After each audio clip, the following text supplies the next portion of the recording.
Gas সংকট আমলে নিয়ে সার আমদানির বিষয়ে অগ্রাধিকার দেবে অন্তর্বর্তী সরকার।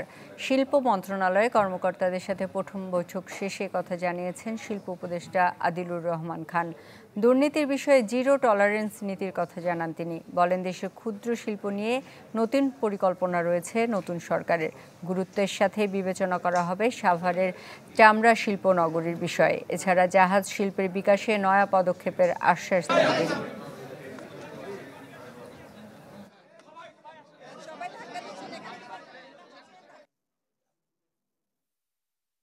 গ্যাসের চাহিদাটা আছে মন্ত্রণালয় চালানোর জন্য, ঘোড়াশালের ক্ষেত্রেও কিছুটা আছে। আমরা এটা আরও দেখছি। সার আমদানির ব্যাপারটা এটা আমরা প্রায়োরিটির মধ্যে রেখেছি, যাতে গ্যাসের কারণে এই সমস্যাটা আমরা অ্যাড্রেস করতে পারি। জনগণের এই আন্দোলনের মধ্যে দিয়ে এত মানুষের রক্তের উপর দিয়ে আমরা দায়িত্বে এসেছি। এখানে দুর্নীতির ব্যাপারে আমাদের কঠোর হওয়া ছাড়া আর কোনো উপায় নাই।